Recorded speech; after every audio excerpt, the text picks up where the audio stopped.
Hello, everybody. Welcome to the CrossExamined live show. I am your host, your boy Jorge Gil, the international director for CrossExamined, and we have a great show today. As you can see down there, we're gonna have Cameron Bertuzzi from Capturing Christianity. First of all, I want to share with you. I was looking at the chat just now, and I was reminded that we lost a great apologist. I think the father of modern apologetics, Dr. Norman Geisler. If you guys did not see the funeral, you can go to his page or to the Southern Evangelical Seminary page, and you can watch. The funeral was a beautiful speech by his son, by Ravi and others, and definitely, someone like me or Frank or, the hundreds of thousands of apologists that he trained over his lifetime, and the amount of books that he wrote to get us ready would never happen if he didn't uh, invest his life in pouring it into others. But anyways, we are not going to just focus on that. We're going to go straight to Cam. And Cameron is here with us, and he is the founder of Capturing Christianity. What's going on, bro? What's up, man? It's great to be here. Oh man, we're having a lot of fun setting up this, and now we're gonna have a lot of fun sharing with our audience. We have people. We're doing this simulcasted. People on Facebook, people on YouTube, on our cross-examined channels, and we have a lot of things. The whole idea, and I've reached out to you and I say, hey, look, Cam, I want to do an interview. I want to introduce you to our audience, and vice versa. We've been showcasing some of your work on our cross-examine platform has been doing extremely well, Which I really and I appreciate. yeah, well, we love what you do, man, and that's why we stand behind you and behind what you do. And I want people to get to know you a little deeper. Maybe the way I know you, me and you talk on a daily basis, and we work together. I have the blessing to be part of your team, and I want to just go ahead on and ask you right off the bat, uh, give us a little bit of your superhero story, your background story. I know you're a photographer, but maybe the audience don't know this, and how you go from doing photography professionally to now being the founder and the leader of this movement called Capturing Christianity. Yeah, it's a funny story actually. You know what? I was watching David Wood earlier. Well, actually, let me back up a little bit more. So I'm listening to the audiobook from Nabil Qureshi Right. on what is it called? Seeking Allah, Finding Fighting Jesus. Jesus, yes. Yeah, and I'm a little behind. I haven't actually listened to that one yet, so I'm listening to it right now. It's actually really good, and it's actually narrated by Nabil himself. So you guys could go check that out if you haven't listened to it. It's awesome book. And he talks about his relationship with David Wood, and like his conversion story is so epic and so awesome. And I was like thinking about my own story and how it compares, right? It's a lot different. Everyone kind of wants this like super awesome conversion story or like a real cool testimony. Mine is pretty strange. And when I was starting my ministry, I was kind of wondering how I should even like if should I even include photography into it? Should it just be about apologetics? I was kind of rolling all these ideas around at first, but essentially, so here's a little about me and who I am. So actually, I'm a photographer. I do that full time, but my wife is the one who sort of initially saw that I had some eye for photography. So I wasn't like this kid in middle school and high school, like carrying around a camera with me. It wasn't like that at all. Like after we got married was the first time I got like a nice camera. And so I Right. took that and I started to take some pictures with it. I think I hooked up with the wedding photographer that took our pictures for our wedding. I did like a shoot with her. Then I started to get more into it. And eventually I started to work with other photographers and eventually got a job as a photographer. And so that's what I was doing. And then around the same time that I started my photography career, my brother became an atheist. And that's when I learned about apologetics, was basically through talking with him and discovering that there's a lot of questions out there that I don't really know the answer to. And so after I initially met with my brother to sort of figure out where he's coming from, like I've had my own doubts and stuff in the past, and I thought it was going to be real easy to just work through it with him, but it wasn't. It wasn't at all. he had really good questions and objections to the stuff I was saying that I just hadn't thought through. And so from there, I wanted to figure out for myself, is this stuff really true? Is there good evidence for Christianity? I had no idea what I was going to find. I really thought that it was just like a faith-based thing where you just like kind of believe it because you were taught that way, or yeah, you just have faith and believe in your heart that Jesus rose from the dead, and that's all you need. And I didn't think there was going to be any evidence for it at all. And so that's sort of where I was going into it. And then I discovered guys like William Lane Craig and Frank Turek and all these other guys. And it completely rocked my world. I started to discover the world of philosophy and apologetics and these arguments for God's existence. And it blew my mind. I was not expecting to find all of this evidence. I thought, like I said, I thought it was going to be like this faith thing, ultimately, what it gets down to. But then I Right. learned that there's historical arguments, there's philosophical argument. I mean, at a depth that I never, ever would have guessed existed. Right? I So mean, how long? shelves you got behind you, I'm sure you got a whole list of books with these philosophical arguments that just will blow anyone's mind trying to read through them. Right. And how long ago did this happen? I mean, how did this? What kind of questions did your brother ask to really send you in this quest to really maybe stump you when you were having these conversations with him after learning that he had become an atheist? So there's two questions that really stick out in my mind that he asked up front. One of them was about Noah's Ark. Like, is that really a serious belief that anyone can hold these days in our scientific age? And I actually took some of these initial questions that he asked me that I didn't really have a good response to. I took these objections, these questions, and I created some podcast episodes when we first started our podcast. And I was basically just working through some of them. So one of them was about hell, how an all-loving God could allow something like hell. I usually do interviews with like professionals because I don't consider myself a professional. I'm an apologist. I try to defend God's existence and Christianity and stuff, but I try to rely as much as I can on the actual experts in the field that have PhDs and whatnot. So I had Dr. Jerry Walls on with me on that podcast episode. It was really cool. And you can find our podcast. I don't think that we actually talked about that, Jorge, but the podcast can be found on SoundCloud, iTunes, all that stuff. So we talked about how an all-loving God could allow something like hell, like an eternal hell. Noah's Ark was another big one. I think that was our second episode that we did on our podcast. Actually, no, that was the third one. I think, yeah, it was the third one. The second one was about the unevangelized. What do you do about people who have never heard the gospel? That objection is the one that really, really sticks out in my mind. And that's basically, as I do these interviews, as I go out and interview professional philosophers and Christian thinkers, that's one of the questions that I ask a lot is how do you respond to the problem of the unevangelized? How is it fair that someone who's never heard of the gospel in Africa or something is just automatically condemned to hell? Like, how is that fair at all? How is that just? And Absolutely. so that's what I normally, well, I do that often. Yeah, I ask that question a lot because there's a lot of different types of answers. And I think we're Yeah. actually going to talk about one of those today. So Yeah, and not only that, actually, maybe later on in the show, we're going to talk about some new interviews that we're going to have, and one of those I was sharing with you that probably the smartest man I know, Dr. Richard G. Howe, he has probably the best answer I've ever heard on the topic. So I would love for our audience to know a little bit more about that, and maybe we can provide them with this interview in the future using the Capturing Christianity model.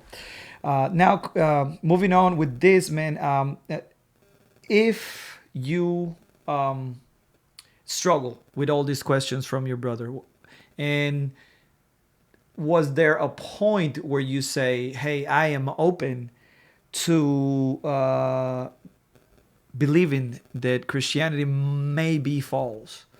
yeah, so at the beginning, I had that kind of mindset. I was like, you know what? I really want to find out if there's any evidence for this because I don't want to just believe it just because of tradition or that's how I grew up.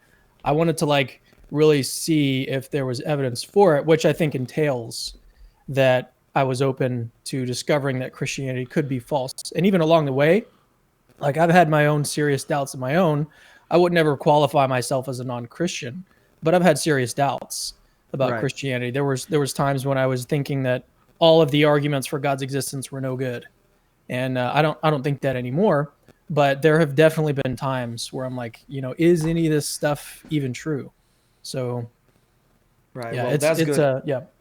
I think we have to be intellectually honest and look at the evidence, and that goes on both sides. We know we live in the world of social media, especially you and I. We work doing this on a daily basis. We see the serious people that go over there, the ask serious questions that thank you even when they don't believe like you do. They thank you for putting in some thought into your videos, into the arguments. And also on the other hand, we see the trolls that they just don't ever cease to comment the same old stuff, man. But at the end of the day, we have to have an open mind and an open heart to go where the evidence leads us. I think that that's what intellectual honesty is all about. Well, Now, and it takes a lot of courage to do that, right? Because to give up a belief that you have held all of your life. And I think that we can actually applaud atheists in at least this one respect, that it does take courage to really consider your belief that you had. It ties into a lot of different areas of your life.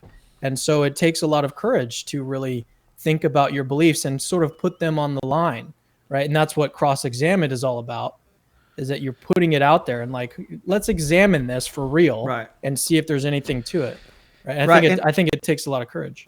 and not only that, I think that was well said. But I think that when we get into a dialogue, maybe face to face or online, we have to be able to measure the kind of seriousness that the other person the person you're talking to has in mind. Some of them just want to push your buttons, and it goes both ways. We have Christians that it don't matter if you show them the body of Jesus today, they'll still be like, no, I'm not going to stop believing in Christianity. So it goes both ways. But at the end of the day, we do this because we have the truth on our side. And again, I don't say it with pride, because it is my responsibility. If like Pendulet says, if you believe that Christianity is true and you believe the mandate, the evangelize and to tell other people the good news, then you ought to do it. And in the same way, atheists that believe that God does not exist and they actually have I will say it. They make a statement that they have a proposition: God does not exist. They have the burden of proof, but they also have the I would say the responsibility to show us that if you think that God does not exist, then I want to sit down with you and talk more about it and see what kind of ideas you have, and be open to dialogue.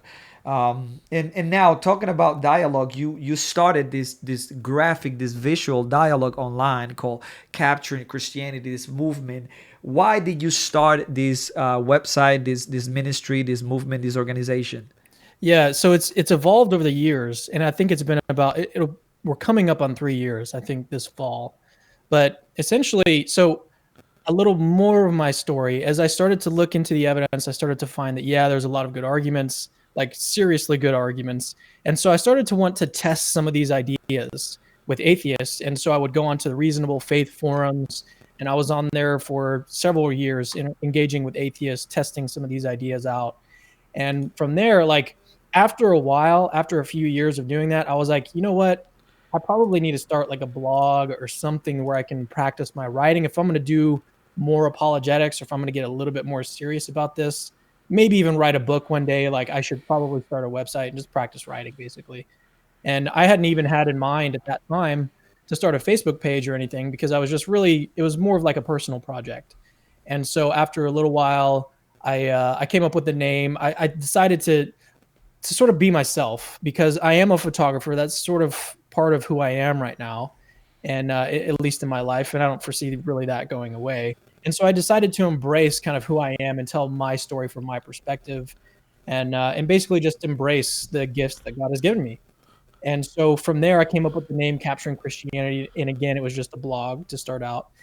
And after a little while of just doing blogging, I started on a YouTube channel. I did a little discussion, a live discussion with Stephen Law, Tyler McNabb. He's a philosopher. He was at HBU. He's leaving to go out of the country actually to do some study. Yeah, some Asian Asia somewhere down there, right? Yeah, it's in China. China, China. Yeah. yes, somewhere in China. China's a big place. But yeah, anyway, so they had a discussion on Unbelievable, like a couple months prior, I think. And so I just invited them both on. I was like, hey, let me see if they'd be interested in having this discussion on this argument against naturalism. And they both accepted. And they came on, and I had a bunch of other people on, and I was like, hey, I could probably do more of this stuff. And so I started to schedule more of these live discussions, kind of like Unbelievable, where it's like a Christian and a non-Christian discussing some argument or some topic related to God's existence.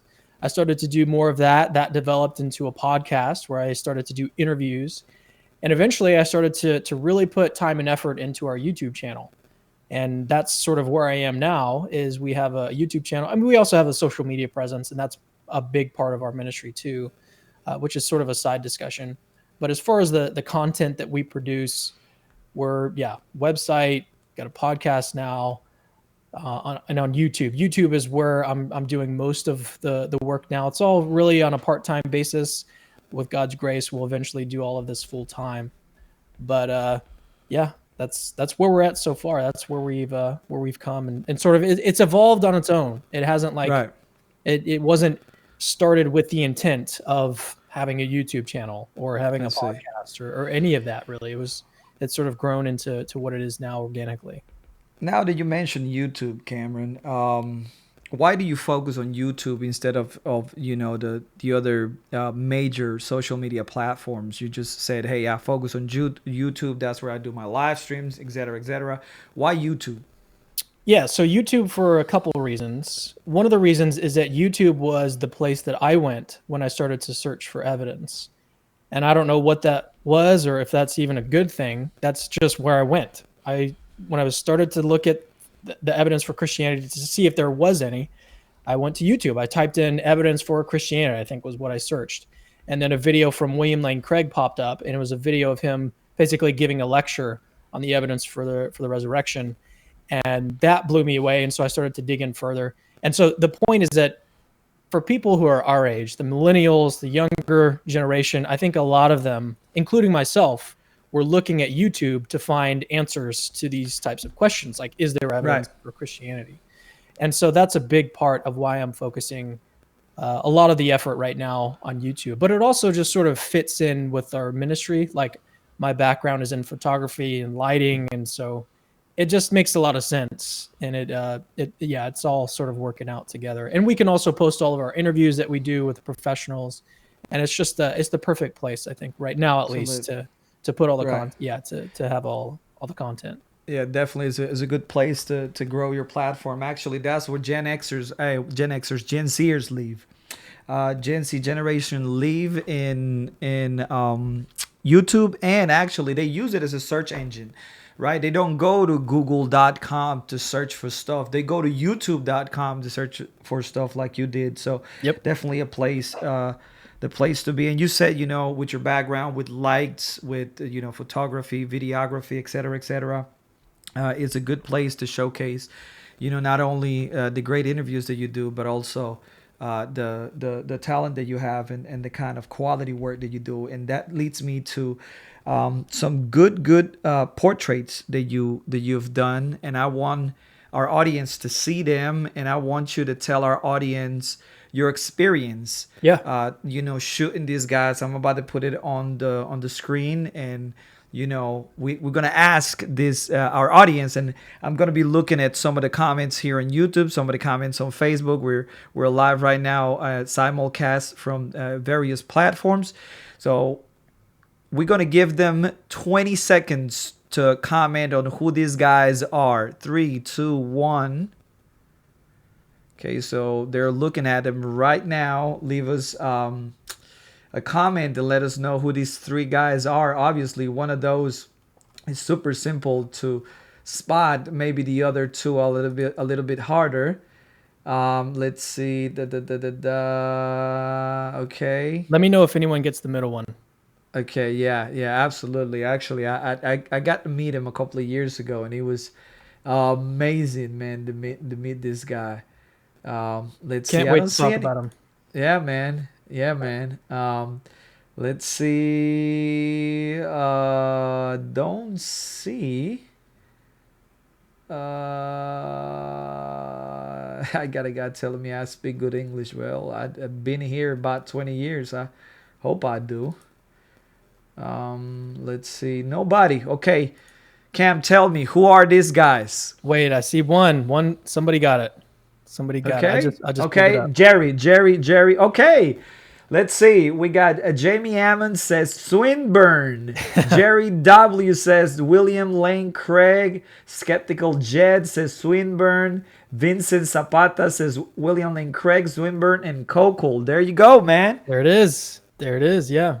Yeah. So with these interviews that we do, I shoot their portraits basically with, and that's just sort of going along with who I am and sort of what we do as the ministry is that like every interview that I do with these Christian philosophers, apologists, is I take their portrait with it. I've taken Craig's portrait twice now. I took one, we visited his class in Atlanta back in, actually, I think it was before I started capturing Christianity. I took his portrait there, and they actually use that in a lot of their marketing. And I was able to take his portrait again back in November when we filmed our first round of interviews. We'll talk more about that in a little bit. But then Greg Kokel, same thing. We did an interview with him, which is actually available right now on our YouTube channel. It's real easy to find. We talked about his book Tactics, I which think we're is going to run a little bit of that too. cool. Yeah. So that's essential reading, his book Tactics, for any Christian that's interested in engaging non-believers about your faith. It's like it's such a great book. But yeah, so those pictures, like what I normally do, and I don't actually get to talk about photography a lot on my channel, Capturing Christianity. So I was kind of excited to take this one. Can we put it back up on the screen real quick? Especially Absolutely. this middle picture with Richard Swinburne. This is probably one of my most favorite pictures that I've taken, because what I was actually doing, there's a picture of Wittgenstein. I think that's how you pronounce his name. Basically kind of looking the same, like out of the window, kind of like natural light, real contemplative. So I wanted to mimic that look and feel. And it all goes down to like the lighting. And also on this one, it has to do with the focal length of the lens that I was using. I was using a 35 milliliter lens, and that gives you a little distortion. And that's actually what I wanted on these. And you may be able to tell the other two pictures on the outside with Craig and with Kokel were shot on an 85 millimeter lens. And so that's a little bit more telephoto. It's a little bit more, there's not as much distortion on the person's face. It looks more natural. But I wanted that 35 kind of a little bit of distortion on the Swinburne portrait. And I have another one of him as well, like an 85. It's more traditional, like looking forward. But anyways, I really love that portrait. And that interview with him was it was amazing. I remember meeting him for the first time. And there's certain people when you meet, it's just a little like intellectually intimidating to just even nerve-wracking, to be around them. To just talk to them about, I mean, anything, just even the interview itself, like just giving you some tips about what to do in the interview. It's like still, and maybe that's because I knew about him and I've read some of his work before I met him. A little starstruck, but yeah. So right. We're definitely fanboys of some of these guys, and definitely, they giants, and we stand on their shoulders to do what we do. Neither you nor I are professionals in this. I'm going to school for this, but I know I still have a long way to go. But the thing is to continue to still have that hunger to learn more and more and more. Once you get complacent with what you know, you can consider yourself, going backwards, because the world continue to move. These guys continue to put, their philosophical arguments forward, to refine them, to grow in their own field. So we should be doing that as well. Now, let me ask you something. People can find Richard Swinburne's interview in your channel. Is that correct? Yep, Okay. it's just titled My Interview with Richard Swinburne. That's it. So if you guys go to Capturing Christianity, you can go to the blog, capturingchristianity.com, to the website, or you can go to the YouTube channel. Just put in a search bar Capturing Christianity. You can find his channel. You can subscribe, obviously, and then go look for that interview. It's fascinating. Now, these pictures, two of these pictures, the Greg Koukl picture and the William Lane Craig picture, were taken in Denver, if I'm not mistaken, right? Correct. Yep. Denver at Evangelical Theological Society, Evangelical Philosophical Society meeting. And I want to show you, well, not you, but you, the audience, a quick clip of a Dr. Gruhais talking about, what is it, Christianity in 1 minute? Yeah, Cam? so we did a series called The Gospel in About a Minute. And every interview that we did in November, which we did a total of 7, and we actually have one coming out tomorrow. And if you go to our Patreon, you can actually watch it right now. We have a little early access model where people can watch all our stuff early. But we have an interview coming out tomorrow, and the total amount that we have are 7. And each one of these, we recorded a little, like, I asked them to summarize the gospel in about a minute, basically. And so Dr. Douglas Groothuis, it was one of my favorites of basically summarizing the gospel message. So yeah, and I think we have the clip basically ready to go here. So All right, it's 1 minute and 30 seconds, so we'll see you in a few.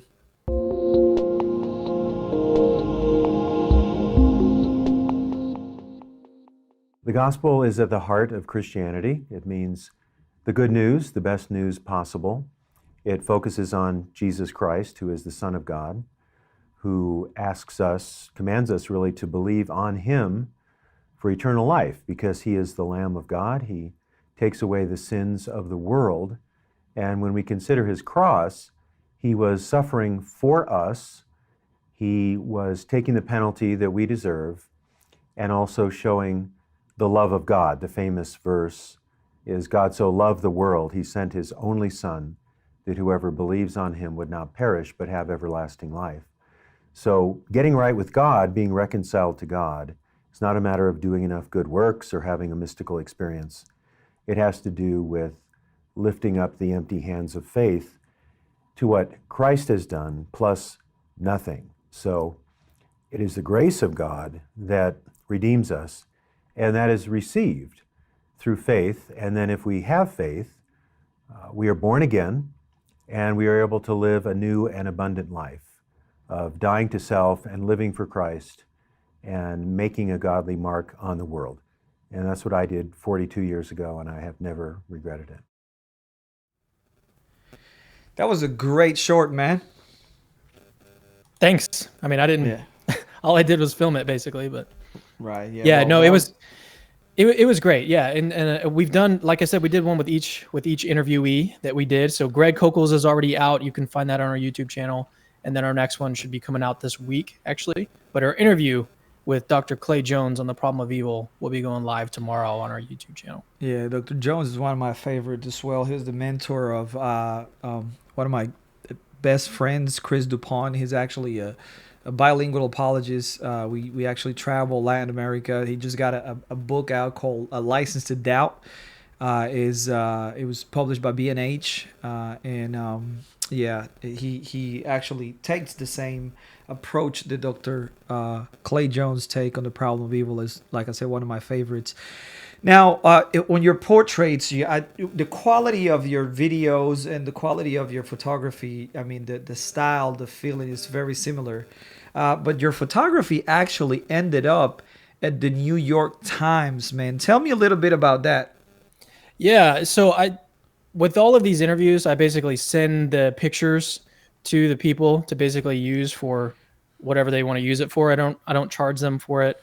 I see it as a kind of a trade-off where I'm getting an interview with them, I get content from them, and then I just want to bless them with a new picture that they can put up anywhere.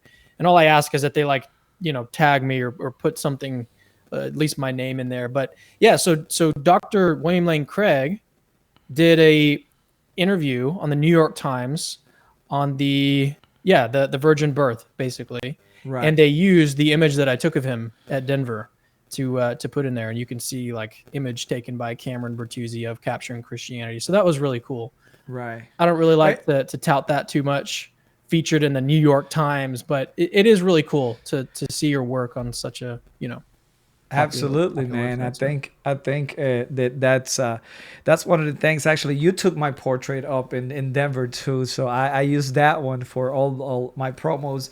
And maybe a lot of people. I was actually looking at YouTube a while ago, and a lot of people's like, "Where's Frank? Where's Frank?" Well, Frank's not here, obviously. And I'm the one to use most of our social media to be live. We actually committed about 3 years ago to bring you all of Frank's university campuses events live. But for this kind of interviews, you're going to see me. And actually, I travel to Latin America quite a bit. I'll be in the Caribbean, I'll be in Central America, I'll be in South America quite a bit doing apologetics. So if you have any Spanish speaking friends, send them to the CrossExamined website, crossexamined.org. And we have a blog in Spanish. We're going to come out with a podcast in Spanish as well. We have tons of videos. We have actually a CrossExamined en Español Facebook page, and we have a CrossExamined en Español YouTube channel as well. We have a lot of stuff. Subtitle. We have a lot of stuff in Spanish, native clips, and we also have the Why I Still Don't Have Enough Faith to Be an Atheist online course in Spanish, and Distilling from God coming out in November. So a lot of people can actually share this with your Spanish speaking friends, because in Latin America we don't have a lot of apologetics resources, and actually we're going to get some of the Capturing Christianity videos subtitled in Spanish so we can actually publish them also for our Latin American community. Now, we are going to do a Q&A session, and we're going to have it soon. Before we go there, I want you to tell us, because me and you partnered up, and we have the CrossExamined Instructor Academy coming. We're going to have Greg Kokel, we're going to have Frank, we're going to have Ray Siervo, we're going to have Alyssa Childers, Richard Howe, Brett Kunkel. We have Bobby Conway, David Wood. Bobby Conway is coming. What was the next? David Wood is coming. So we decided, hey, what if we actually put joint forces and we get some of these interviews going? Okay, and by the way, for all of you guys that are watching right now, everybody who's watching right now, we're also going to have a giveaway. We're going to be giving away 3 Kindle books, and I'll tell you more about that soon, so don't go nowhere. We have Q&A coming up, we have book giveaway coming up, and we have right now I want you, Cam, to tell people what this project is all about. What are we going to do up in New York City next month? And for everybody who wanted to be at the CIA this year, every year you can apply. You can start applying in September of the year, and then you can apply all the way up to June 15. The CrossExamined Instructor Academy, we only select 50 people to come to the training to get trained by us on how to present apologetics in a persuasive way. It's a 3-day intensive training. Obviously, it's not free, but it's definitely a lot of fun, and you learn a lot. So, Cam, tell us about the CIA and Capturing Christianity project. Yeah, so I'll just say this. So, like, I've talked to a lot of people who have gone to the CIA training, and everybody that's gone to it has said it's been like life changing. It's like changed all of my views about apologetics and how to start a ministry and all this stuff. I've heard nothing but good stuff coming out of it. So, hearing that kind of stuff, and also meeting with you back in Denver and you inviting us out, it was really, really awesome. I think God is like all in this thing, basically. But essentially, so here's what's happening is that, like, back in November, we did a series of interviews with Dr. William Lane Craig and Gary Habermas, which all of these are still coming out. Gary Habermas, we did Greg Kokel. So we filmed those a certain way. And in this time in Brooklyn, I'm flying out a new videographer. I'm flying out a sound guy. And basically, we're going to ramp up the level of production with these videos. We're going to, I don't want to give away too much, but basically, we have interviews planned with Frank Turek, who I think everyone knows who that is that's watching this. David Wood, we're going to see if we can squeeze him in. I know that he's always busy. He's always filming stuff for his YouTube channel. Greg Kokel, we're going to do another interview with him. Richard Howe, Lisa Childers. Childers, yes. Childers, yeah. I've already been talking with her. We already have the interview topic planned out and everything. Brett Kunkel. Well, before you go somewhere with that, with the rest of the guys. Alisa Childer, actually, she started her ministry. Of course, she's been a Christian recording artist. She toured the U.S. and abroad. But actually, it was a challenge, I believe, about 4 years ago, 3 or 4 years ago.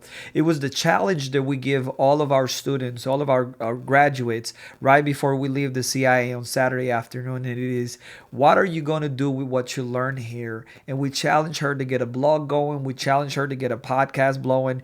And within 3 years, man, she was out there. God has opened doors for her. She's got, I think, a book deal coming out. She wrote, I think, 2 chapters in the Mama Bear Apologetics book. I mean, just amazing. So for everybody who's got a passion for apologetics, I cannot tell you enough, come to the CrossExamined Instructor Academy.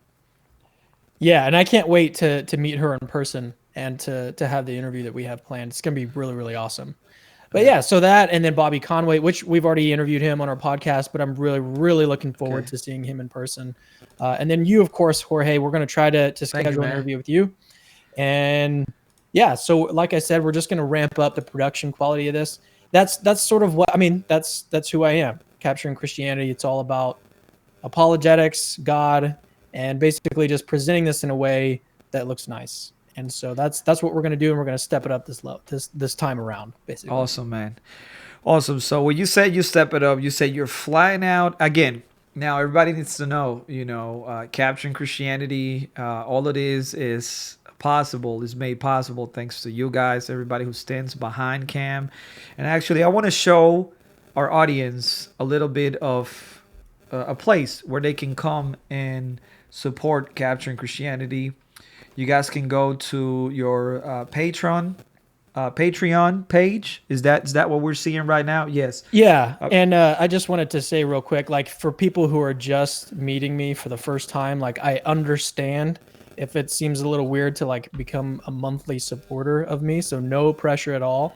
But we do have, like, he's about to talk about some other way of giving like one time for this. Right. And this is just to let you guys know that there is a way. You know that CrossExamined also is a 501c3. It is because of you guys that we're able to do what we do, and we're able to invest time and effort, creating apologetics resources, traveling, teaching, equipping others. Because really, we got to make sure that we multiply ourselves, that we disciple others. That is the model. That is the biblical model, to disciple others, and then they can disciple others, and so on. So the idea here, now we have the internet where we can actually reach out to you, and from the comfort of your house, you can help us. Maybe you don't have a desire to become an apologist, but you do have the desire to help get this material out there. This is a way to do it. You can go to Cam's website. It's a beautifully designed website. I mean, I'm so jelly about the way this website look, but he does it. He spent his time, his resources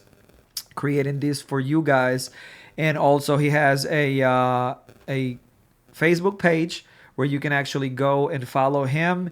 And he has the YouTube page and the Twitter account where you can follow in. And I'm going to put all of that on the screen soon. But this is a way where you can actually support Capturing Christianity, and that is through the Patreon. And you can go and look it up. Like I said, we're not asking you to go ahead and do it right away, but you can go ahead and see the options that you have to do this. And now, Cam, we know that flying the whole film crew, getting equipment, getting lights, getting backdrops, all of that is expensive.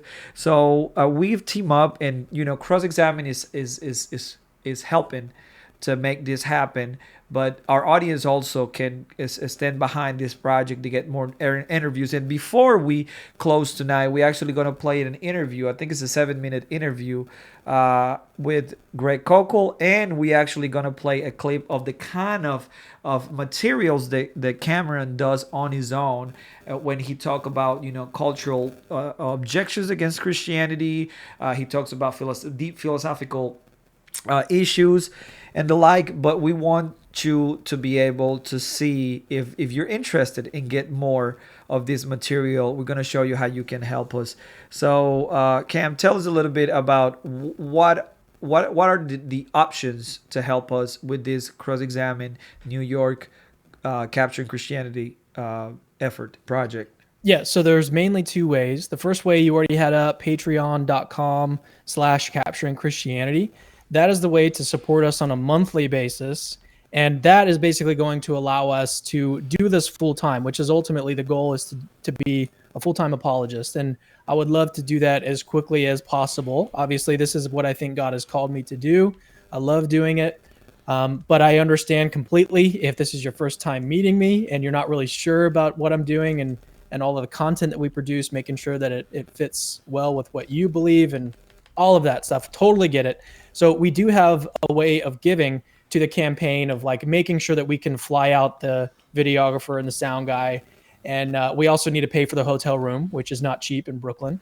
So basically we need to cover travel. We need to cover food. We also need to pay the videographer to edit the videos, which is like, if you've ever, well, maybe you don't. Maybe you're not exactly familiar with how long it takes to edit a 45-minute interview, but it takes a long time. It takes at least I would say 4 to 5 hours. And Jorge, you can back me up on this.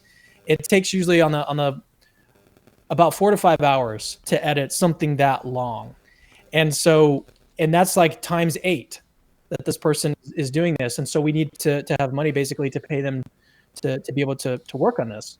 And so if you want to support us on a monthly basis, that's go over to patreon.com/capturing Christianity.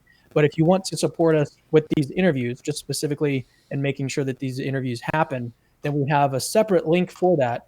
And we actually have do you have that pulled up to where you can show the progress? The link, Yeah. actually, the links are actually, I don't have it pulled up, but I can. But the links are actually in the comment section right now, and I'm about to pull up the website right now. Let me see. Okay, it's loading. So Yeah, there and you go. you also gave me a bit.ly link, right? It's just Right. bit.ly Yeah. / CIA interviews 2019. 2019, and that's it, and it's right there. It's on the comment section on both. We're simulcast in Facebook and in YouTube. So whether you're watching from YouTube or from Facebook, the link is right there. You can actually go to Capturing Christianity as well. Do you have a direct link from Capturing Christianity to this link?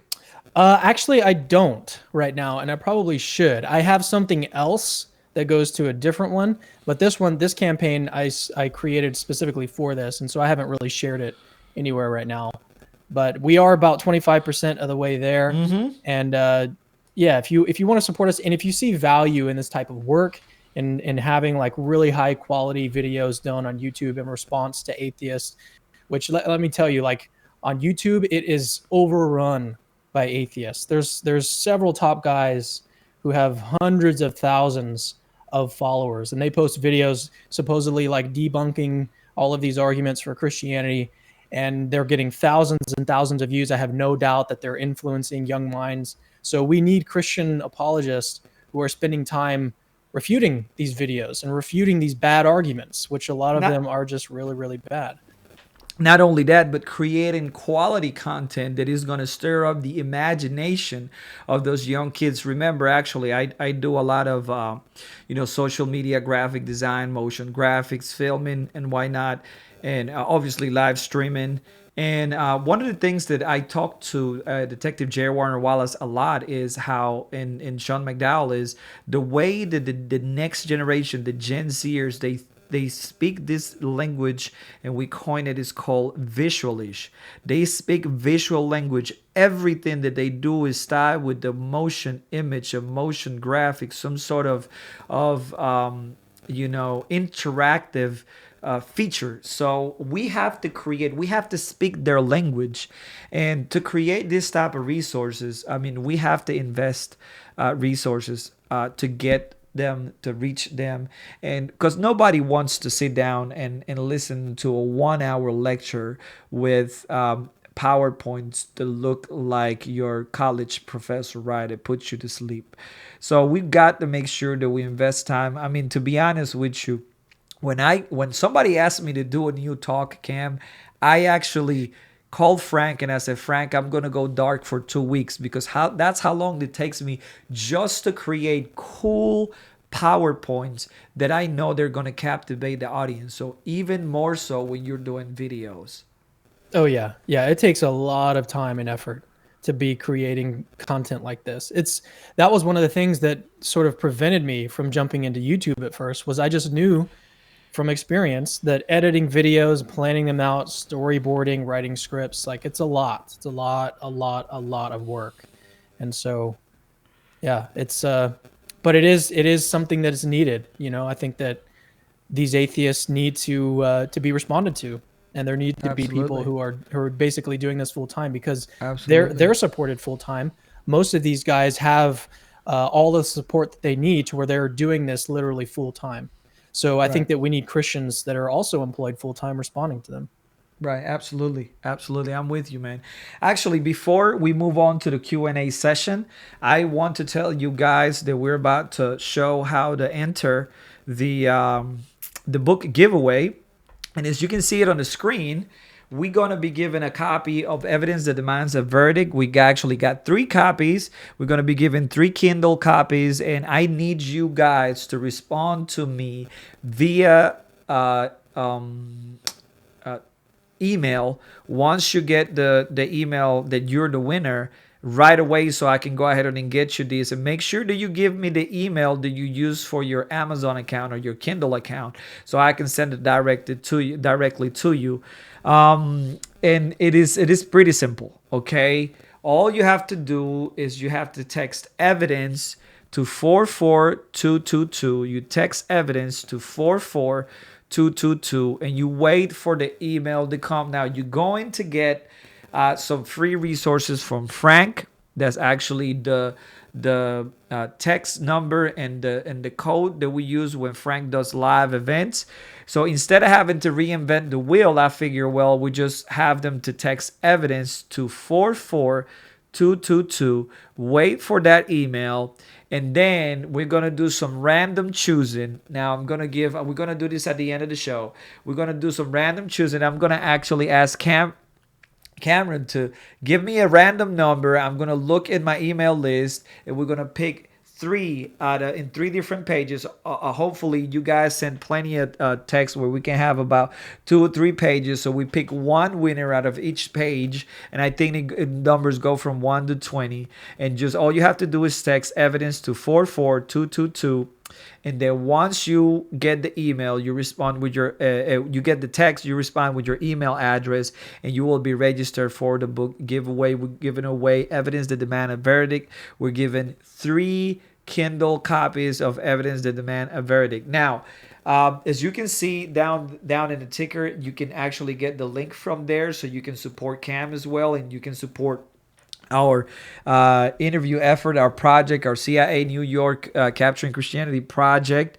And right now, you're going to have time to actually go and take a little break. We're going to give you about a 2-minute break so you can get the text. I know many of you guys are watching us on your phones, on your mobile devices. So what you're going to do is you're going to get a break. You're going to see the rules for the Q&A, and the rules are simple. Okay, 1 question per person. Okay, also concise questions. Nobody got time for a paragraph and a half. It's masquerade as a question. Nobody. So make sure you have concise questions, 1 question per person, and only questions related to today's topic. Now, today's topic is about capturing Christianity, but we're gonna open it, and I'm gonna give Cameron to give me, I don't know, pick a topic or 2 for your audience to ask about. What are your areas of your strengths, your area of expertise? 2 things that I really, really like. One of them is epistemology. I like theories of knowledge. That's one thing that I've done a lot of study in. And then another one is the argument from contingency. That's another argument for God's existence that I think is really, really powerful. Either one of those 2 subjects I really, really like. And in fact, I'm going to do a 10K live stream, which is basically on our YouTube channel. We're about to surpass 10,000 subscribers. And it may have actually gone over that today. But we're going to do a 10K live stream on Thursday with Dr. Josh Rasmussen. I haven't set that up yet. but we're going to be talking about the argument from contingency. So it's one of my favorites. So either one of those two topics would be awesome. Yeah. I said the topics are epistemology, theory of knowledge, right? And the argument from contingency. So those are the topics where we're going to be focusing on for the Q&A. Again, you're going to have time to text evidence to 44222. Make sure you put in your email address. If you have autocorrect, check it out. Make sure you get the right email address in, because if not, you're not going to be able to win. Okay, and make sure that you get your questions ready on epistemology and the contingency argument. Cam, we'll be back in just a second.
We're back. I already see some emails coming through from the text system that we have. So we're definitely going to be giving away some books. And I am about to go to Facebook to see if we have any questions. We don't have any questions. Cam, I think people just not participating with the questions in relation to epistemology and the contingency argument, correct? Yes. Let me see. Wages of let's browse. Or are you going to look? Okay. Well, we have a question. What is the contingency argument? There you go. That's a pretty essential question to ask about the argument. So basically, the contingency argument is playing on the fact that there are things in the universe that could fail to be here. Okay, you think about like, okay, my phone here. This is, well, let's talk about the terms first. So a contingent thing is something that doesn't have to exist. Like this phone could have not been here, right? I could also destroy it. I could like throw it in a fire. I could take a sledgehammer. I could destroy this phone. It's something that could fail to exist. It could go out of existence. It hasn't always been here. It came into existence. And so there's basically two parts to it. So the first part is that usually in general, like these things, contingent type things, have explanations. There's some reason why this phone exists, like a bunch of people built it basically in some factory somewhere. And if you look around, like pretty much everything that you see, even planets, so like when it comes to galaxies formed, there was some explanation why these galaxies got here, why the planets are here, why everything in our experience that is contingent has some kind of explanation. But then the second step of the argument is to say, well, like, Okay, well, what happens when we think about the whole collection of contingent things? Okay, does that have some kind of explanation? And if it does, then it can't be explained from something that's in the group itself. Like, suppose that you had a group of 10 cameras, okay?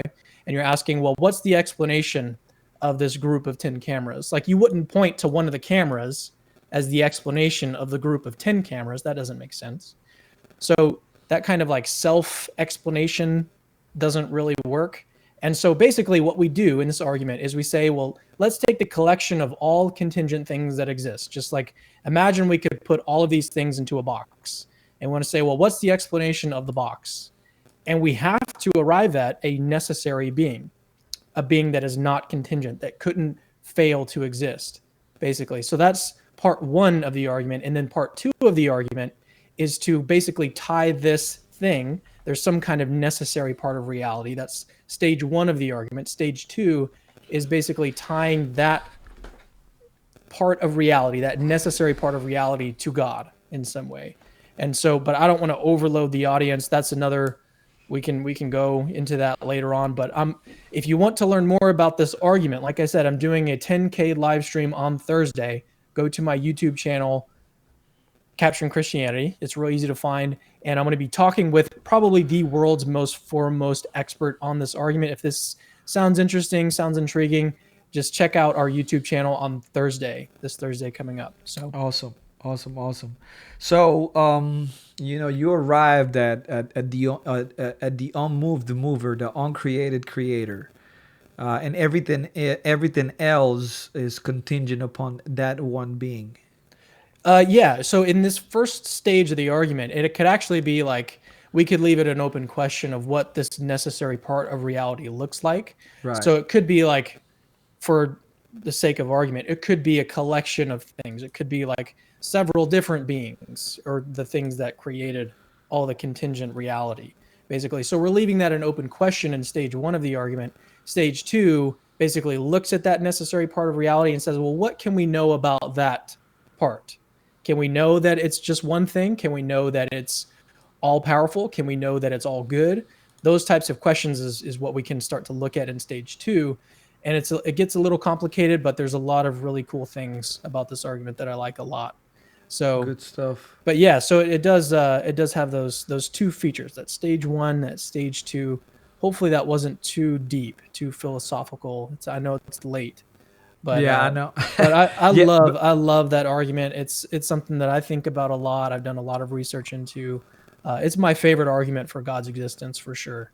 Right. Yeah, we got some smart people on our audience here. Actually, we got a question by John Henby, and he says, "How would you respond to someone who rejects that everything has an explanation for its existence?"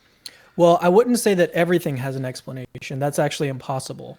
Well, think about it like this. So if you think about all total reality, okay, let me actually use something for that. Okay, I have a little coaster here that I have. I took this picture actually, and we printed it on this little coaster. Suppose this coaster represents everything that exists, everything. If gods exist, everything is included in here.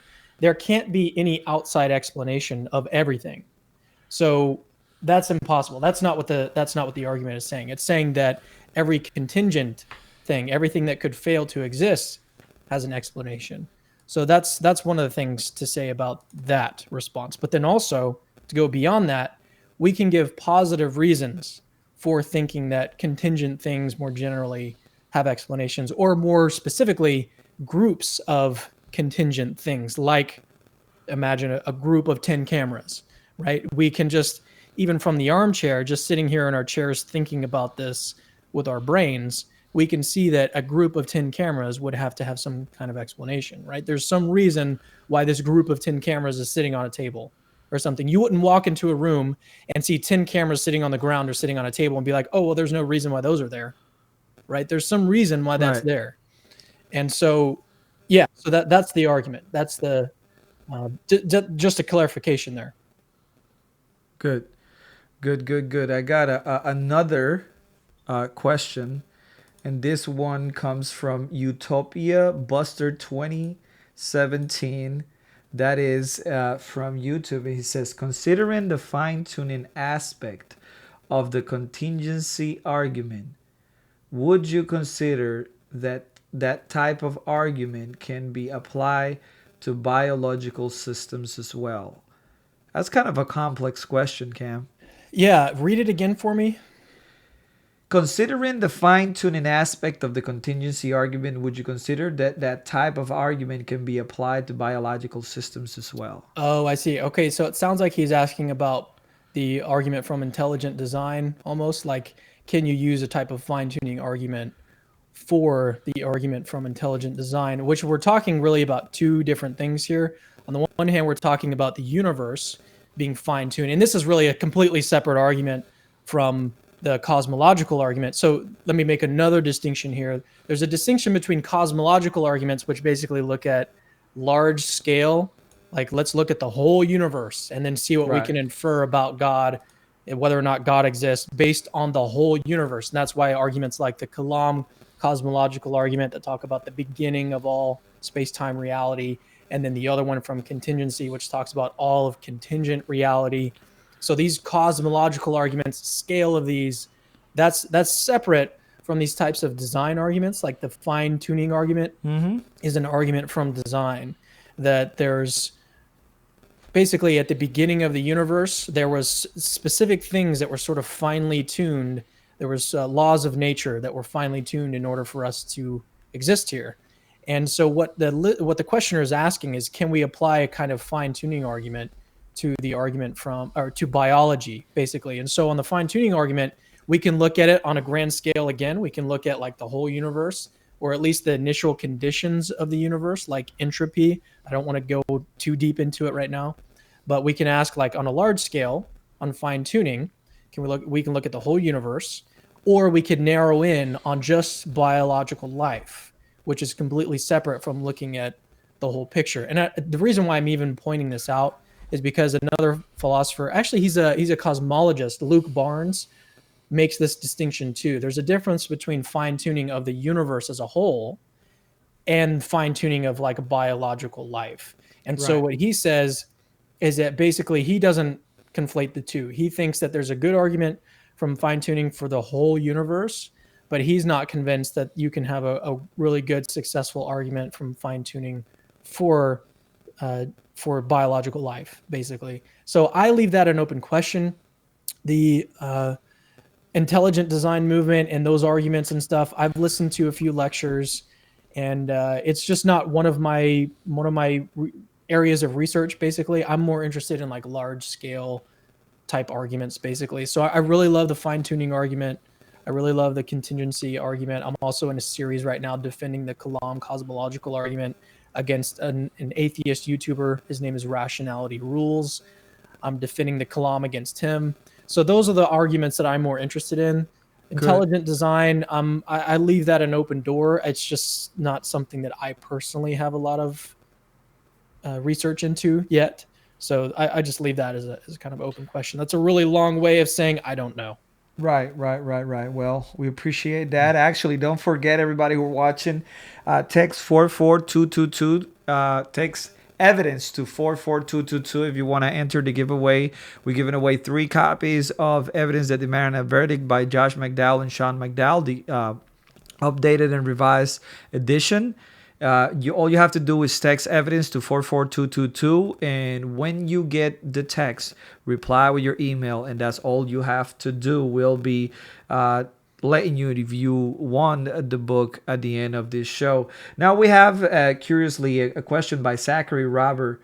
He says, how would you explain the Kalam cosmological argument? And this is, you got to give him, if you had a 3 minutes with somebody, how would you explain the Kalam cosmological argument? And this is what he says. He says, particularly, I couldn't wrap my head around the impossibility of reaching the present moment if the universe has always existed. Now, that's one of my favorite parts of it, the philosophical evidence why, if we have I would say, an eternal passed, then today would have never arrived, right? But go ahead on and give Zachary your explanation, your I would say your elevator pitch of the Kalam cosmological argument. So I would start by just giving them the breakdown of the argument itself first. And so it's basically 2 steps and then a conclusion. The first step is everything that begins to exist has a cause. Second step, the universe began to exist. And then the conclusion follows logically. So you can't escape the conclusion if both premises are true, or if the first 2 parts are true. The conclusion is therefore the universe has a cause. And so then I would just walk through the argument, or the parts themselves, or the premises. So the first one is everything that begins to exist has a cause. And this is confirmed in our experience. Everything that we know of that has begun to exist has some sort of explanation or cause of why it exists. My phone has an explanation, it has a cause of why it exists. This mouse has a cause. This pen has a cause. And this pen hasn't been around forever, right? Everything that begins to exist in our experience has a cause. And so it's supported inductively. That's a real sort of scientific, philosophical term for just saying, based on our experience of the world, this premise is very, very plausibly true. Now, there's a couple other reasons that we could go into. I'm going to leave those aside. But the second premise is that the universe began to exist. And now, if I'm being honest, I'm a lot less confident in this premise than I am in premise 1. I think premise 1 is basically, it's nearly impossible to escape. I don't think it's even reasonable to deny premise 1. And that's really strong. But premise 2, I think there's a couple ways that you could go about defending premise 2. And I like the philosophical route better than the scientific route, because the scientific route sort of leaves open a possibility of whether the past could be infinite. But philosophically, we can start to raise questions about the concept of infinity. Does that even make sense? Could there be an infinite number of things in reality? And I think, in my opinion, I lean towards no. And here's one of the reasons why. Is because if you had an infinite set of things, and this is sort of getting into like mathematics a little bit, if you have an infinite set of something, you can subtract equal quantities from infinity and get contradictory answers. So if you subtract, for example, all of the odd numbers from an infinite set, you're left over with an infinite number of things. But suppose you subtracted all of the numbers above 3 from an infinite set, you wind up with 3. And so you're winding up with these contradictory numbers of things. But going back to the analogy of cameras, if we had 20 cameras sitting on a table, I can't take 10 cameras away and wind up with anything other than 10 cameras. So this sort of shows, this thought experiment shows that infinity, the concept of infinity, is just something that you toy around with in your mind. It's not something that exists in reality.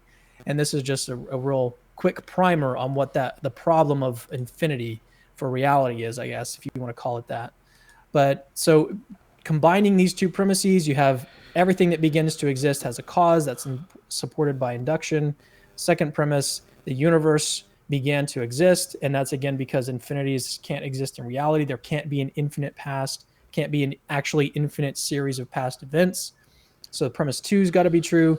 And then the conclusion just follows logically. And then from there, it's not over, because you just see the conclusion is the universe has a cause. And just like in the contingency argument that we have stage 1 and stage 2, we have a stage 1 and stage 2 for the Kalam cosmological argument. Stage 2 ties the cause of the universe to God. And there's a couple ways of doing that, but I've talked long enough, I think. Man, that's a long elevator ride, bro. Right there. That's not an elevator pitch. That is like an airplane pitch. That's like 2 elevators. Okay. Right. Like going up and going down. Actually, what is it? Is an elevator and what is it? What is the name of it? Gilbert or Dilbert Hotel? That's Hilbert's Hotel. Hilbert's Hotel. That's it. It came to mind when you was talking about that. Now, I would say that, premise 1, or the first reason that we give for this argument, and this is a deductive argument, which means that if both premises are true, and if the argument is valid and sound, then the conclusion must follow. Okay, there's no other way around. Now, that's as long as you accept logic. Like, Right, obviously. Well, there's many people that doesn't do that, right? But anyways, going back to that, number one is undisputable because it's the law of causality, right? If you're gonna dispute the law of cause and effect, then you throw in science out of the window. Pretty much that's what you're doing, because the whole idea of science in a very short way to put it, it is the relationship between trying to find the relationship between cause and effect, right? What caused what, and so on and so on. So the first one is backed by you mentioned it a while ago, and you said what, inference, right? That's what you say, right? for number one. For number one, Yeah, induction, basically. Induction. That's what you say. Based on experience. On experience. And then the second one, obviously, we know that the universe began to exist. We actually have good scientific evidence. The whole Yeah, and I didn't even talk about that. There are Right, some right. scientific reasons for thinking that Right. the universe began to exist. So one we of have them is expansion. The other one is thermodynamics. Thermodynamics, the expansion of the universe. We have the theory of relativity, of Einstein. We have the cosmic background radiation. We have a bunch of little pieces of evidence to show you, to make a cumulative case to show the universe had a beginning. And again, I was at the CIA, the CrossExamined Instructor Academy, about 5 years ago. And one of the guys from New York Apologetics, actually, you're going to meet these guys. They're fantastic. Anthony Eugenio and Nick and their crew. And actually, he says, how long would it take a rabbit to come out of the hole with no bottom?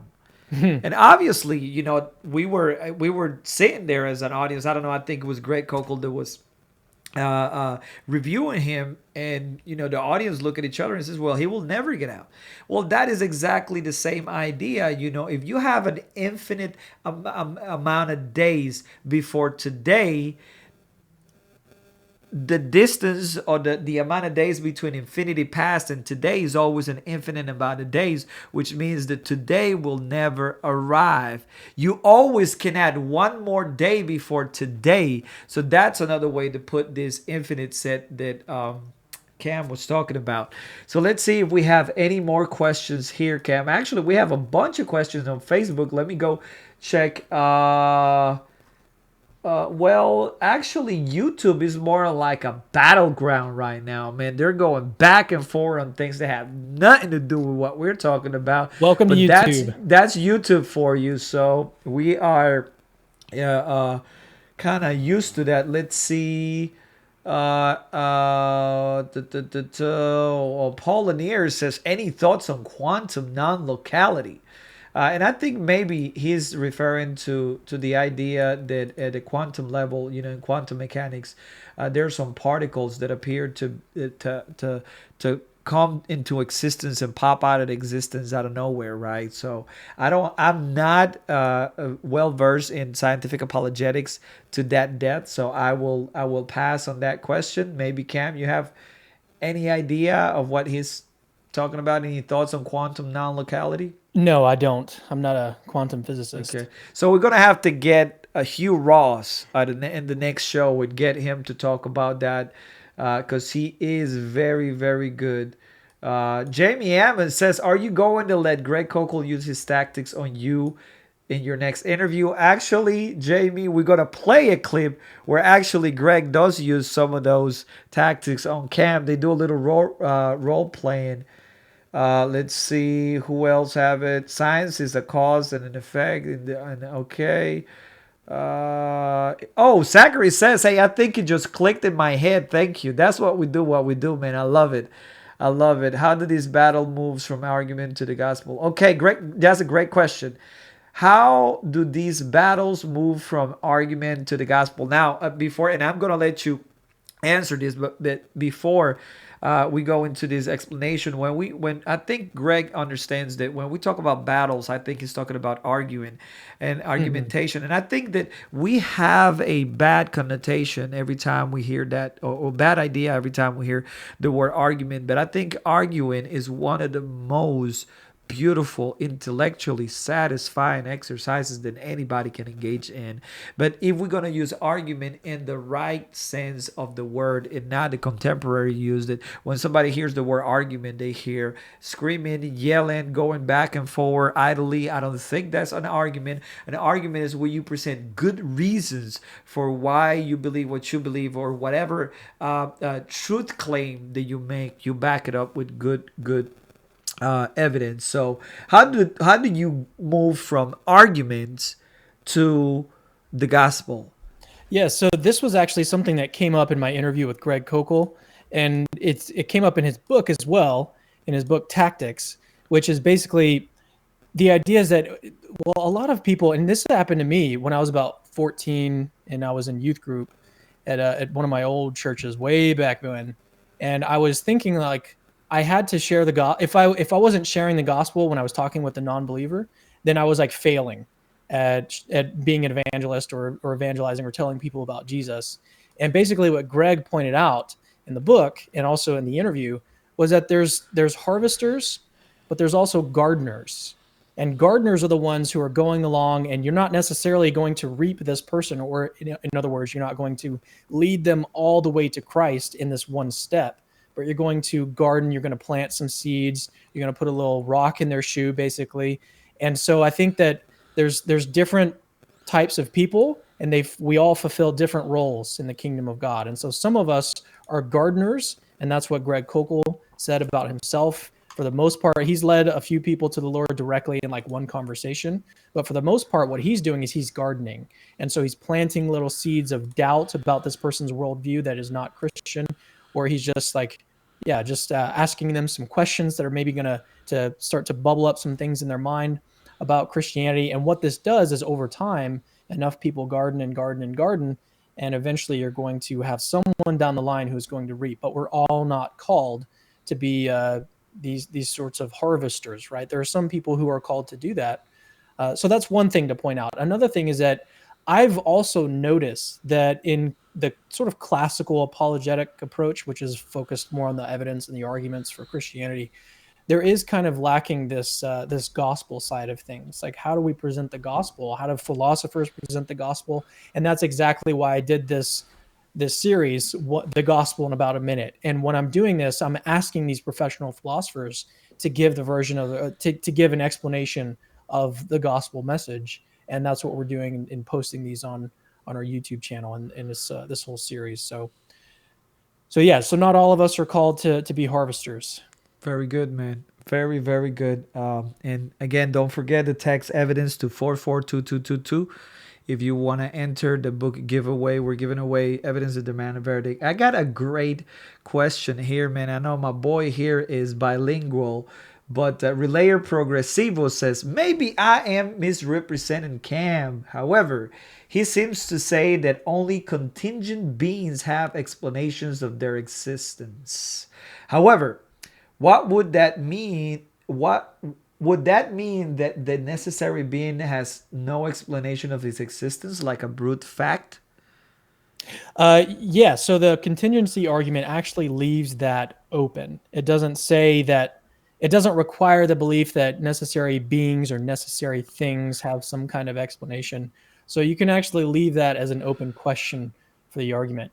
And in fact, that's a puzzle that philosophers work through, is like, when do you draw the line between something that has an explanation and when something doesn't?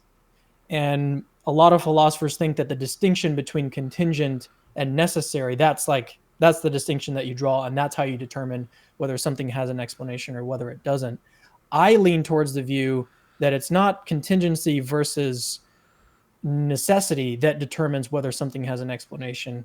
I think it's more in terms of like, when something is perfect, it doesn't have an explanation.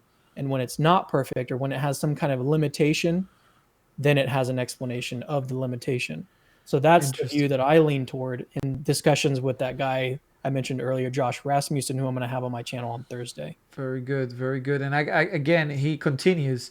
Relayer says, if I am understanding Cam correctly, this would be a quite different version of the principle of sufficient reason that many modern philosophers like William Lane Craig use today.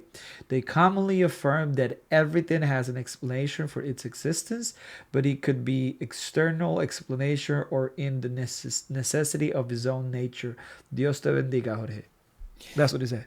Yeah. So I think that's a good thing to point out. There are different types of principles of sufficient reason.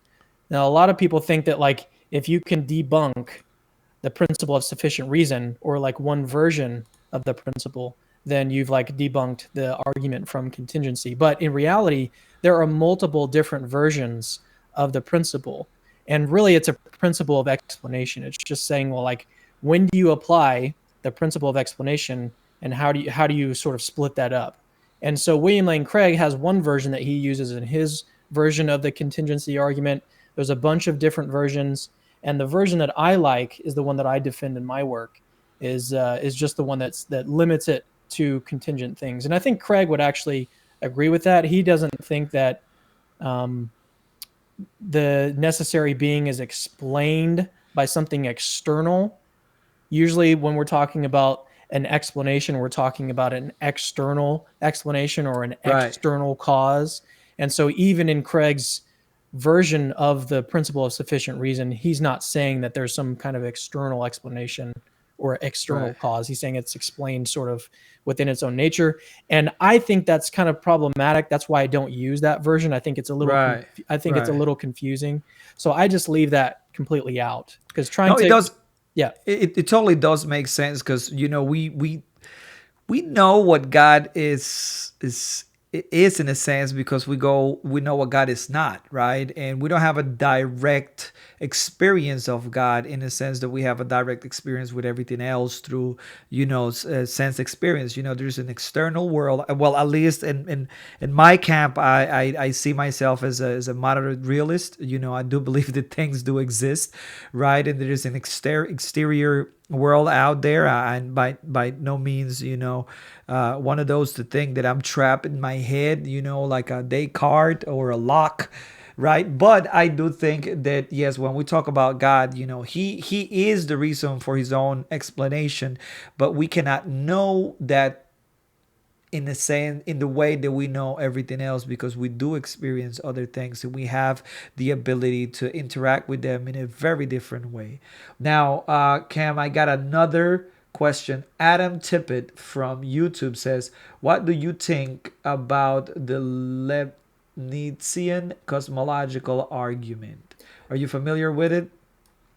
Yeah, so that's basically the argument that I gave earlier, the argument from contingency. I just did it in a different way.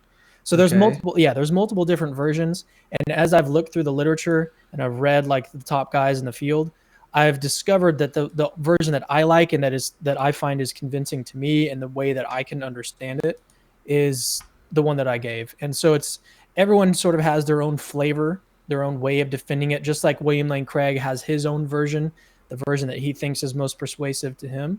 I have one that the one that I have, the one that I use is persuasive to me, but I also think that it's sort of easy to understand because I talk about groups of contingent things, and then we can just talk about the group of all contingent things, and that has to have some kind of outside explanation. So that's just the version that I like, but they're all different versions of the same argument. Yeah, yeah, absolutely. And this is why armchair philosophers get paid to do, right? To go around the thing over and over again and they straighten it, polish it, discard it if it doesn't work. I mean, this is what Yeah, they exactly. do, and it is a beautiful thing to think out there. Actually, that's what one of the things that in our last podcast we did. I think it was Norman Geisler's top 10. And it was the top 10 things that Frank learned from Norman. He says that one day his wife Barbara caught him staring at the window and asked him. She says, Norm, what are you doing? And he looked at her and he says, working. because that's what he's doing, working. You get it? He's thinking. He's a philosopher, so he was just staring into the abyss, looking out the window. And she said, "Well, what are you doing, Norm?" And she says, "I'm working." And that's what armchair philosophers do for a living, and we owe them a lot, man. I mean, a lot of the stuff that we do, a lot of the stuff in those books back there, come from them. Actually, I got a ton of books from Dr. Norman Geisler. And Cam, I think it's time to give away books. What do you think? Let's do it. All right, so give me a number. Let me refresh this page right here. Give me a number. Let's see. And again, you still can participate. All you have to do is text evidence to 44222 and reply with your email address, and you will be added to the list of possible winners of this 3 evidence that demand a verdict books. And again, these are massive books. Actually, I got the Spanish version here, and as you can see, is a massive baby right here. This is a big book, and again, is revised and expanded version. Cam, give me a number. Let's see. Give me a number. 1, 2, 3, 6, One what? 10. Hold on. 1, 2. Hold on. You see, you make me lose count here. Hold on. 2, 3, 4, 5, 6, 7, 8. Give me a number from 1 to 14. 2. 2. Let's see. Okay, Gregory Roger. I think that's his name. I gotta copy this email here, and we're gonna email Gregory, and he's the winner of the first book. Congratulations, Gregory. We're gonna email you, and definitely need you to okay, let me see. I'm just going to take a picture of these and pop it in here, and I email him later when the show is over. And again, we are here because we want you to help us get Cam and his video crew up to New York. So we're going to show you how you can help. There is a link on the description. You can go to bit.ly/CIA interviews 2019, and you can actually help us. Actually, if you look on your screen, this is the page that you can go. You can actually, we're a quarter of the way there. Our goal is $2,000 to be able to do some of these awesome interviews. And what we're going to do before we do the next email, before we do the next giveaway for the next book, what we're going to do is we are going to play the interview with Greg Koukl. I know we've been talking about the interview with Greg Koukl, and what we want you to see is the quality of the interviews, the kind of interview that you can send your non-believer friend, that he can sit down and watch a 5-minute interview, a 7-minute video, instead of having to watch a 2-hour lecture where they're going to go to sleep. Actually, these interviews are a lot of fun. They are great. And I think this one is about the unevangelized, Cam. Yeah, the one with Greg Koukl is about the unevangelized, which was one of the questions my brother brought up that really kind of threw me for a loop. I didn't really know how to respond to it. Or at least my response earlier was, yeah, it wasn't that good. So, and I think we talk about that a little bit, but it was really good. Okay, excellent. So we're going to play this. This is about 7 minutes, and then we'll be back again throughout this whole interview that you're going to, well, throughout this clip, you can go ahead and pick up your phone, text evidence to 44222 and enter the giveaway. We giving away 3. We got 2 more to go before the night is over. And again, you can always go in the link I'm about to post in the comment section, and you can help us get this video crew and get Cam over to New York to the CrossExamined Instructor Academy so we can do some more interviews. And we'll be back in a few.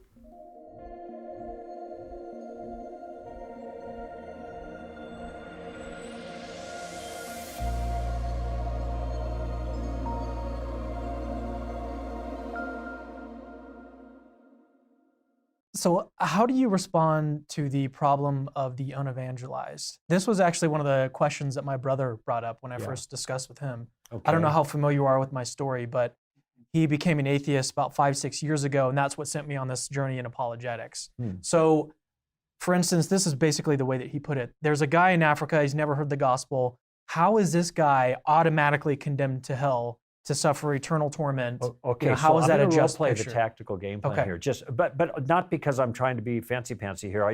Because this is naturally the way I do it. So describe for me precisely the problem as your brother understands it. I followed what he said, but that's just a factual statement that how is this guy going to hell? So what is the problem here? What would be the problem if you want to play your brother for a moment here? What would be the problem? Notice, by the way, I'm sipping out of the role play for a second. I'm asking a clarification question. I want to get more information. I want to see what you understand about how our system works, because I think a proper understanding of our theological system solves the problem. It may not be psychologically satisfying to some people, but I think there's a solution there. But I want you to talk a little bit more and give me a clearer idea. So there's two ways that I'll respond. And the first way is how I think he would have responded in the conversation, which is to say that that's just immoral. That would be the first way. The second way, I think, which is more sophisticated. Wait, what would be immoral about it? What would be immoral? It would be unjust. Unjust how? Tell me that, and I'm not being contentious here. I'm saying, what is the precise nature of the injustice? What would he say? That the person goes to hell because he never heard of Jesus, so it is in virtue of a geographic accident that he is punished? Is that the way you think? I suppose. Well, then you misunderstand Christianity, because nobody goes to hell, according to Christianity, because of a geographic accident. What do you understand the basis of judgment to be from the Christian perspective? I'm role-playing now still. What do you understand? Okay, you know, in Christianity, there's judgment, right? Right. Okay, so what is the basis of the judgment? Do you think the basis of the judgment is whether people have heard Jesus or not? I would say he'd probably say yes. Okay, well, that's a misunderstanding, and I'm sorry you think it this way. If you go to the end of the story, okay, and there's a judgment, and it says there in the judgment, all the people are before God, everybody, all the people you're concerned about, and you're rightfully concerned about, they're all standing there before God, and everyone is individually judged. What are they judged by? It says right there, they are judged according to their behavior, according to their deeds. Jesus said that every casual word that you speak, you will give an account of in the day of judgment. Okay? So now here's my question of you. So we're both role playing. I'm just kidding. I'll call you Bob for the sake of discussion. I don't know what your brother's name is, but just say Bob. So my question of you, Bob, is this person that you have in mind who has never heard of Jesus, do you think this person has done any wrong things in their life that they need to answer for? What do you think? Probably. Yeah, that would be probably an understatement. I mean, if they just did 10 wrong things a day from the time they were 10 to 60, so we'll, on either end of that, we'll give them a free ride, but just those 50 years, you got something like 186,000 infractions of the law. That's just 10 a day. And, you know, I've had 10 against me just during this conversation, just so you know. So in this particular case, if this person gets judged as guilty, how would that be unjust? Notice the question there. The claim is that it's unjust. Right. So I'm asking, how is that unjust if given the person's guilt, regardless of whether they've heard of Jesus or not? Right. So how is that unjust? So at that point, I'd have to throw up my hands. Bob is throwing up his hands. I don't have an answer to that. Yeah, okay. Okay, so the theology here is that people don't get condemned because they rejected Jesus. That's not there. That's not there at the Great White Throne Judgment. They are condemned according to their works. And this is all through the New Testament, okay? Lots of places, you know. And that's the grounds or the basis for the judgment.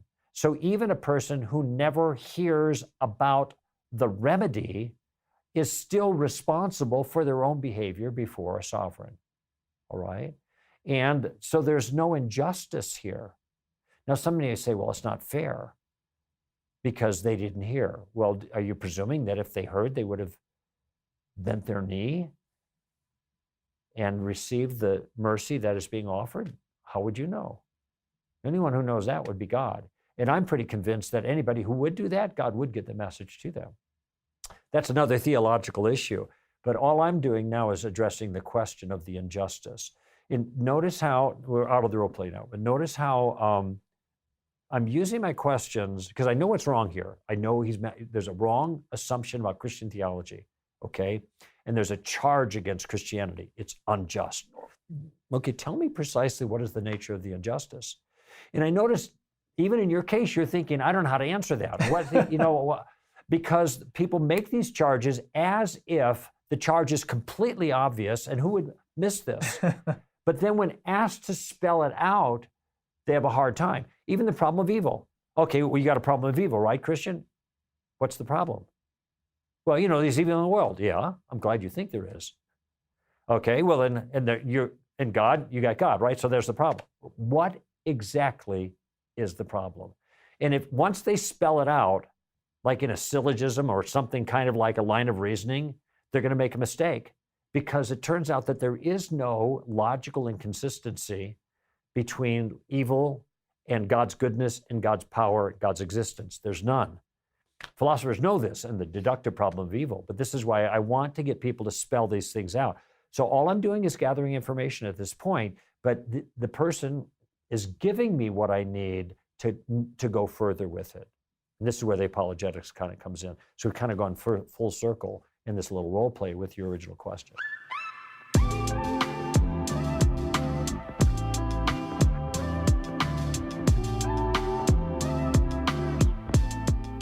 All right, so we're back, man, and we ready to give away some more books. Actually, it's getting late. It's about 11 o'clock here in the Carolinas. So, got to go to work tomorrow. Actually, this is where I work out of. This is my office. I got a home office. So, yes. So, we're going to go ahead on and give away some more books. Let's do it. Let's do it. And again, for all of those who want to support this kind of interviews, you can go to the link on the description. You can support us there. We're a quarter of the way there. And if you get anything that helps, even if it's $1, we want to create way more interviews like this so you can share, so you can have daily content here at CrossExamined at Capturing Christianity, both of our YouTube channels. On Facebook, we actually created and CrossExamined. We're doing a lot of animation, short animated videos, cinemagraphs. We actually create a lot of audiograms, and those are all the things that we want to actually get this kind of quality material, so we can get short sound bites to create this type of, I would say, appetizers to get your appetite whet, and maybe your skeptical friend, maybe your undecisive cousin, whatever. But that's the kind of stuff that we do, and that's the kind of goal that we have in mind for this interview, so you can help us there. So Cam, give me another number, and actually there's quite a few more email addresses here that came through. So we got a number. Let's see from what. Let me count it again, man. Give me a minute.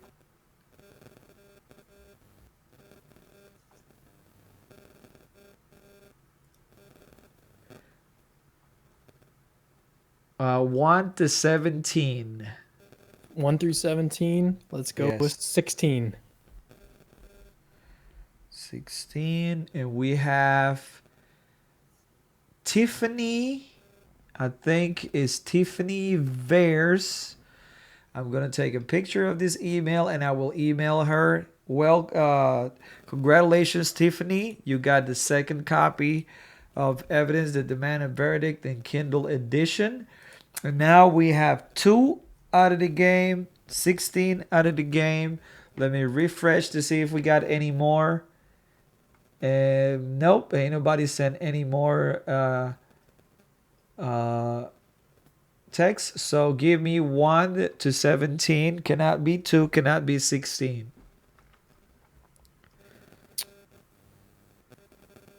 14.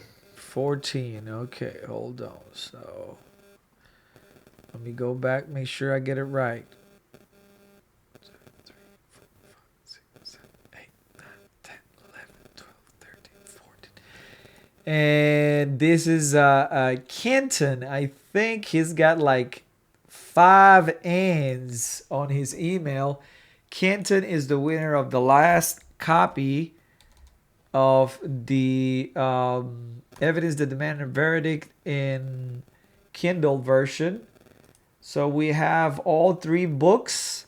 Now we have one more clip for you, and this is Cam speaking about what is this interview? No, this is a clip of you talking about Joe Rogan, or which one is this? No, it's not Joe Rogan. It's actually the video, by the way, questions are not arguments. By the way, questions are not arguments. Okay.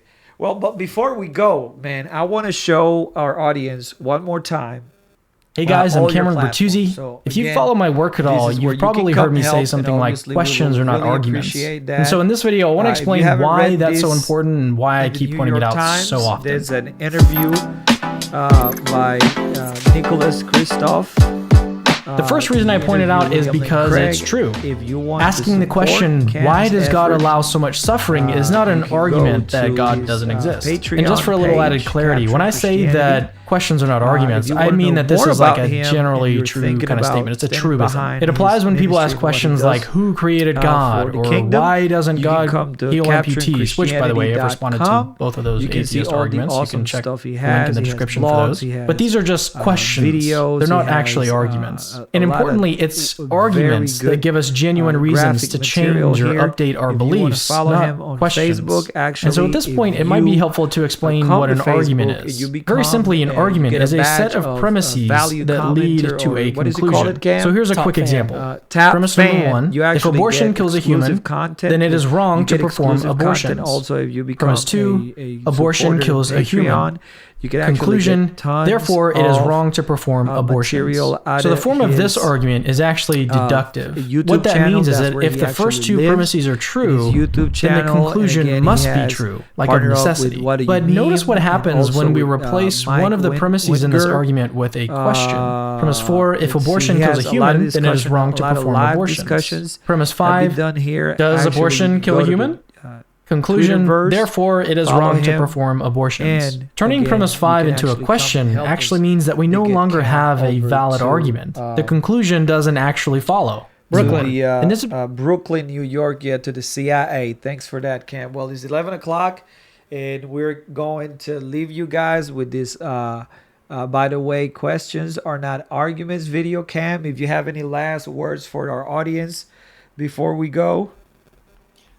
Just wanted to say thanks for watching and listening to me talk about this really philosophical argument. We took kind of a deep dive tonight, didn't we? So I really appreciate y'all's time. It's time for me to go to bed too. So yeah, just had a great time. And Jorge, thank you so much for inviting me on and introducing me to your audience. It's really awesome. I love any time we have to chat. It's a real blessing. So. Well, man, I appreciate all the work that you do. Again, we'd love to have you here in CrossExamined. We're going to love to have you over at the CIA so you can go through the training, and at the same time, you can actually get and conduct these interviews. And we're going to have 3 full days. Actually, it's about a week for me because I traveled before and I stay a day later. You know, we have to set up and break down. You know how those things go. I appreciate you coming and investing this time with our audience. We're on Facebook. We're on YouTube. We're actually probably going to get some clips out of this video for our audience. You know, we actually repurpose a lot of our live shows to create short pieces of content throughout the week. And make sure you go to his website. Make sure you go and follow him on Twitter, subscribe on YouTube, follow him on Facebook. make sure that, do you have Instagram? No Instagram? Yeah, we got Instagram. Yeah, okay. I didn't put it up there. What's your Instagram handle? Capturing Christianity? Yeah, just Instagram.com/Capturing Christianity, or you can just search for Capturing Just Christianity. Capturing Christianity. Obviously, you're a photographer, so that's where the pictures live, in Instagram. Again, thank you guys for watching. We had a fantastic comment, and I got to read it out loud, by Zach. Zach I think he's the one that had a question about the cosmological argument, and Zach said, is Zachary Robert Copes. He says, you have really inspired me to try something new. I was thinking about starting my own ministry, and I was really impacted by this interview and inspired to start becoming engaged in the social medias for apologetics like you are doing right now. I will definitely be following your ministry and attending the CrossExamined class someday. Thanks for a great evening discussion. Thank you, Zachary. This is exactly what we do. God bless everybody over in YouTube land, Facebook. We are out with this interview, Cam. See you later, man. All right. God bless, man. Hey guys, I'm Cameron Bertuzzi. If you follow my work at all, you've probably heard me say something like questions are not arguments. And so in this video, I want to explain why that's so important and why I keep pointing it out so often.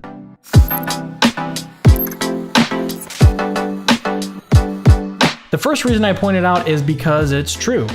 Asking the question, why does God allow so much suffering, is not an argument that God doesn't exist. And just for a little added clarity, when I say that questions are not arguments, I mean that this is like a generally true kind of statement. It's a truism. It applies when people ask questions like, who created God? Or why doesn't God heal amputees? Which, by the way, I've responded to both of those atheist arguments. You can check the link in the description for those. But these are just questions. They're not actually arguments. And importantly, it's arguments that give us genuine reasons to change or update our beliefs, not questions.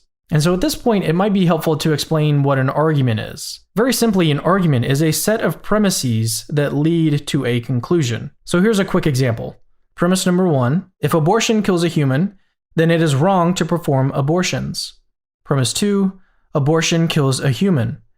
Conclusion, therefore, it is wrong to perform abortions. So the form of this argument is actually deductive. What that means is that if the first two premises are true, then the conclusion must be true, like of necessity. But notice what happens when we replace one of the premises in this argument with a question. Premise 4, if abortion kills a human, then it is wrong to perform abortions. Premise 5, does abortion kill a human?